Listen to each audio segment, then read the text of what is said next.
हे मेरे नाथ, मैं आपको भूलूं नहीं। हे मेरे प्रभु, मैं आपको भूलूं नहीं। हे मेरे स्वामिन, मैं आपको भूलूं नहीं।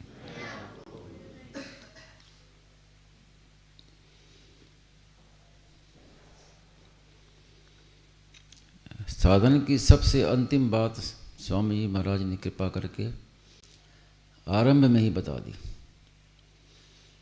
वासुदेव सर्वम। और इस विषय में इतना लिखा कहा जा चुका है कि उससे अलग और क्या बताएं।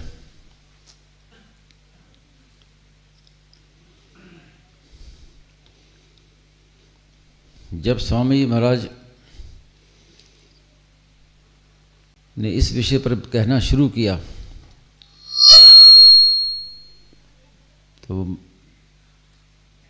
एक महाराज जी के मन में खोज थी कि इसको सरल से सरल ढंग से कैसे समझाऊं। रोज सुबह जाता था तो इसी विषय में बात होती थी। एक दिन सुबह गया तो महाराज जी बहुत प्रसन्न थे, खूब प्रसन्न कि आज तो बढ़िया बात मिल गई, भगवान ने बड़ी कृपा कर दी, बड़ी भारी कृपा कर दी, आज मिल गई एक बात कि बहुत मन में थी कि कैसे समझाऊं, कैसे लोग जल्दी समझें। तो आज युक्ति भगवान ने दे दी। वो क्या जो अभी बताई कि गेहूं का खेत। अब कहीं खेत में हरी हरी घास दिख रही है, लहरा रही है, तो हमें तो नहीं दिख रहा कुछ भी। हम तो यही देखते हैं कि घास है, लंबी लंबी वो है। लेकिन किसान से पूछो तो किसान की दृष्टि में वो गेहूं है। किसान से पूछो किसका खेत है, वो कहेगा गेहूं का खेत है, जबकि गेहूं का एक दाना भी उसमें दिखता नहीं है नहीं।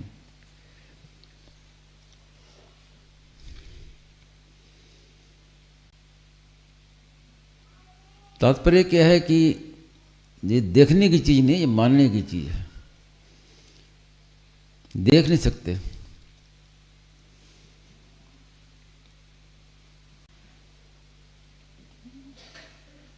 गेहूं की खेती में जैसे एक दाना भी गेहूं को ना होते भी किसान की दृष्टि में वो गेहूं है, ऐसे ही वासुदेव सर्वम ना दिखते हुए भी वास्तव में वासुदेव सर्वम है।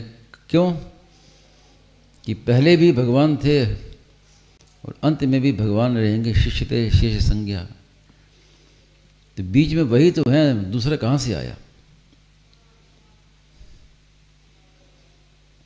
पहले भी गेहूं था, बाद में भी गेहूं रहेगा। बीच में नहीं दिखता। गाय आदि को हरी हरी घास दिखती है, चारा दिखता है उसको, लेकिन जो जानकार है, जिसकी दृष्टि चली गई है, वो कहेगा ये गेहूं है।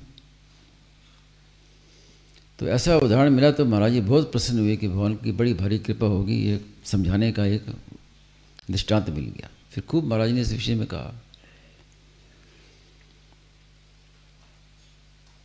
और विचार करते करते एक नई खोज स्वामी जी महाराज ने की। कहा कि पहले मैं मानता था कि 12वां और 15वां अध्याय जो है ये खास भक्ति के अध्याय हैं 2। इसलिए टीका लिखते समय आरंभ में 12वें और 15वें अध्याय को गीता का भक्ति योग अलग से छपा था। लेकिन अब स्वामी महाराज की दृष्टि बदली। महाराज ने कहा कि ये तो सबसे मुख्य भक्ति योग का तो अध्याय 7वां अध्याय है, कि पहले दृष्टि गई नहीं। बाद में और श्लोकों पर विचार किया तो अब स्वामी महाराज ने कहा कि मुझे तो पूरी गीता ही वासुदेव सर्वम का वर्णन करती हुई दिख रही है। नई टीका लिखे इस पर, दोबारा लिखे।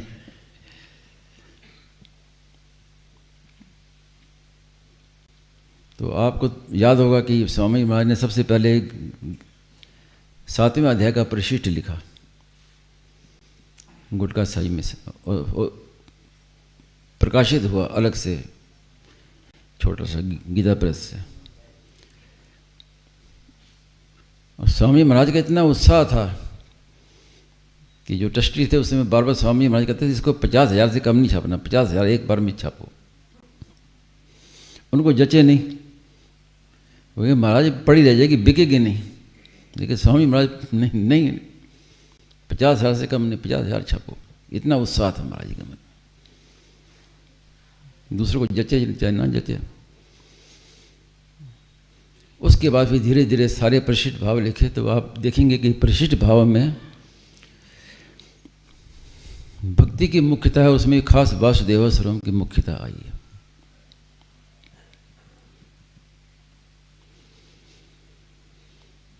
और ये ऐसा विषय है कि इसको हम समझ नहीं सकते, क्योंकि ये मानने का विषय है। और अब इसको हम समझना चाहें तो फिर अपना समय खराब करो, समझ में आने वाली बात नहीं है। ये मानने का विषय है, या एक दूसरे रूप से कहें कि यह श्रद्धा का विषय है। जिसने कहा है उस पर श्रद्धा पूरी होनी चाहिए। कई बार ऐसा होता है कि हम मानते हैं कि हमारी तो बड़ी पूज्य में पूरी श्रद्धा है, लेकिन कहीं कहीं वो फिर पोल मालूम पड़ जाती।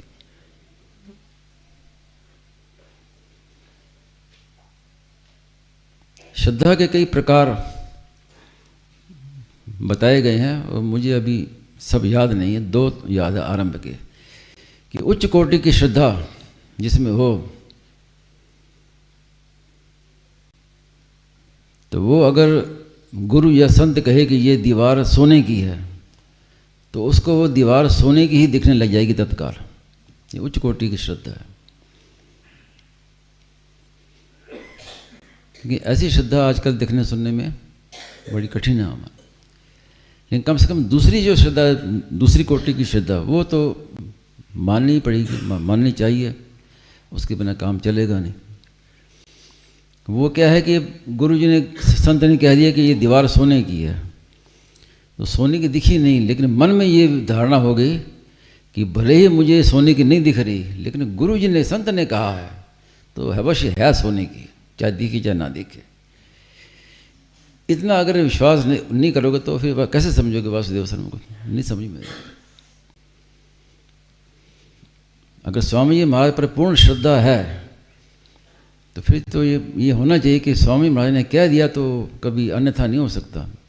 स्वामी महाराज ने कह दिया, भले समझ में ना आए, दिखे नहीं, लेकिन पूर्ण सत्य यही है, सच्ची बात है बिल्कुल, तो अनुभव हो जाएगा।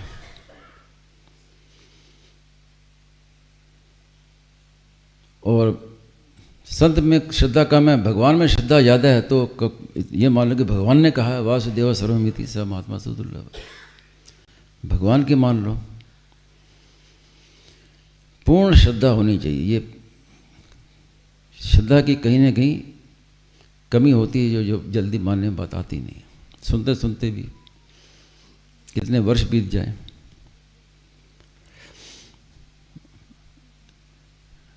आपके सामने कोई श्रद्धालु 2 पात्र रखे और दोनों में जल रखे, जल देखने में कोई बिल्कुल समान है। कोई कह सकता है कि कौन सा जल है? जल देखने में समान है, साफ स्वच्छ जल है। और वो व्यक्ति आपसे कह दे कि ये इस पात्र का जल तो गंगा जल है और वो है सामान्य जल, तो अगर आपका उस पर, व्यक्ति पर पूर्ण विश्वास है तो दृष्टि बदलने में क्या देर लगी? उसके कहते ही आपका भाव बदल गया, अरे ये तो गंगा जल है। उसमें तुरंत पूज्य बुद्धि हो जाएगी, श्रद्धा बुद्धि हो जाएगी, गंगा जल। ऐसे होना चाहिए वासुदेव शर्म, तब तो समझ में आएगी। और समझने की कोशिश करोगे तो जीवन बीत जाएगा। मैंने कहा ना, कई बार कह चुका हूँ कि मानने की बात है, स्वीकार करने की बात है, उस पर विचार करोगे, समझने की कोशिश करोगे, चिंतन करोगे तो जीवन भर वो बात आएगी नहीं। उसमें बदला क्या? वस्तु नहीं बदली, हम भी वही, जल भी वही, सब कुछ वही, दृष्टि बदल गई, भाव बदल गया। तो कितना भारी काम हो गया। एक दृष्टांत स्वामी महाराज ने सुनाया था और मैं पहले भी सुना चुका हूँ, लेकिन बार बार सुनाने में कोई पुनरुक्ति दोष नहीं आता।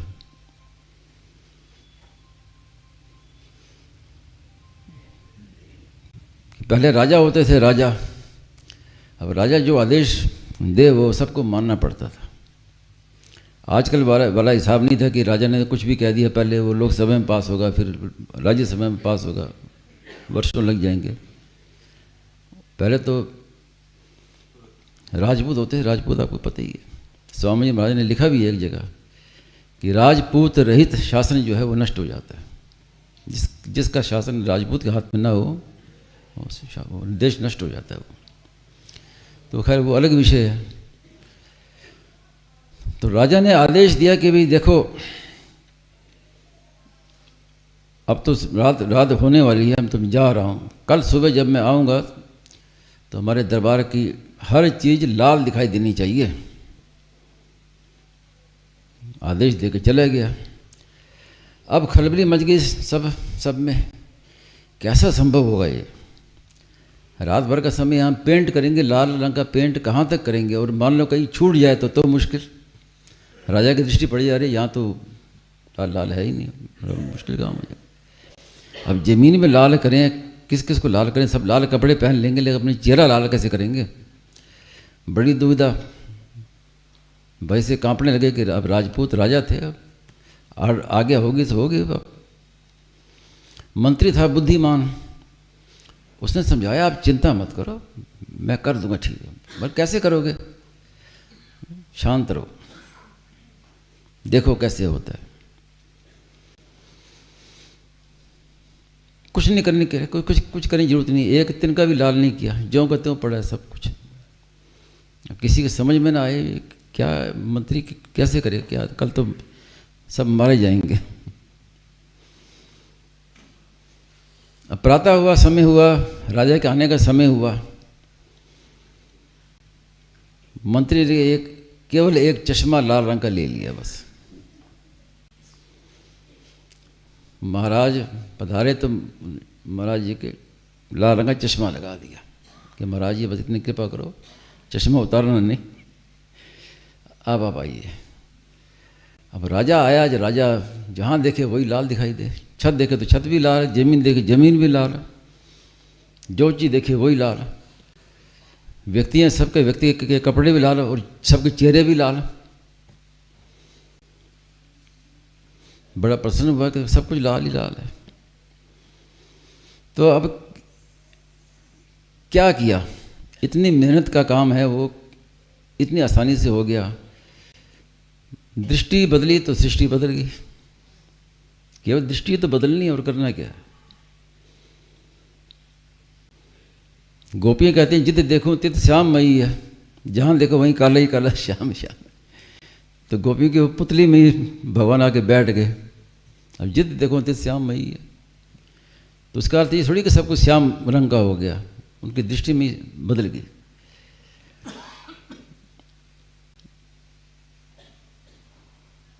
तो ये है खास बात। स्वामी महाराज ने कह दिया कि सब कुछ वासुदेव है, तो हमारी इस पर इतनी श्रद्धा होनी चाहिए, पूर्ण श्रद्धा होनी चाहिए कि भले ही वैसा हमें ना दिखे, लेकिन स्वामी महाराज ने कहा तो अब बात तो सच्ची है, इसमें कोई संदेह नहीं। इतना ही मान लो दृढ़तापूर्वक। तो कुछ देरी का काम नहीं है, केवल मानना ही है। तो और करना क्या है इसमें? कोई स्वामी जी ने कोई साधन नहीं बताया, जब तब और कुछ नहीं बताया।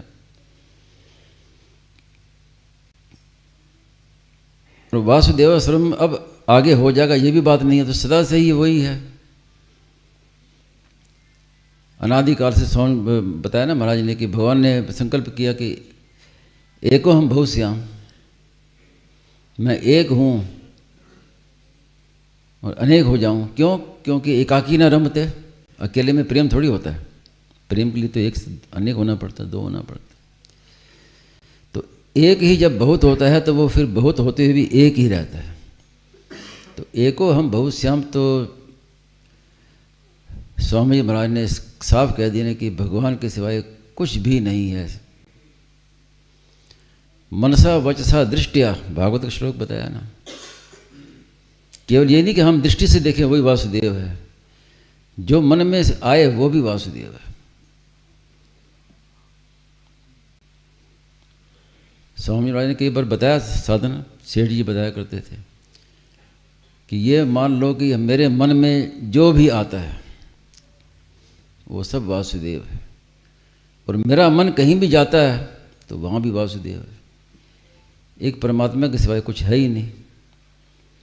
मनसा वचसा दृष्टिया, जो हम कहते हैं, जो सुनते हैं, जो इंद्रियों से ग्रहण किया जाता है,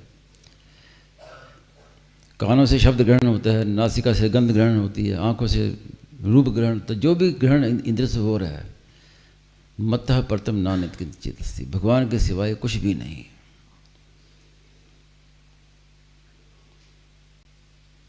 तो इतने वर्षों से इस बात को कह रहे हैं, फिर भी कहते रहेंगे। बात तो इतनी है कि इसको बस मान लें कि बात भले हमें ना दिखे, लेकिन जब स्वामी महाराज ने कहा तो महाराज जी झूठ तो बोल सकते नहीं। जब स्वामी महाराज ने कहा तो बात बिल्कुल सही है, भले हमें ना दिखे, बात तो यही है। इस पर बस टिके रहना। अब और क्या कहना बाकी रहा, क्या क्या कहें आपको। नारायण नारायण नारायण।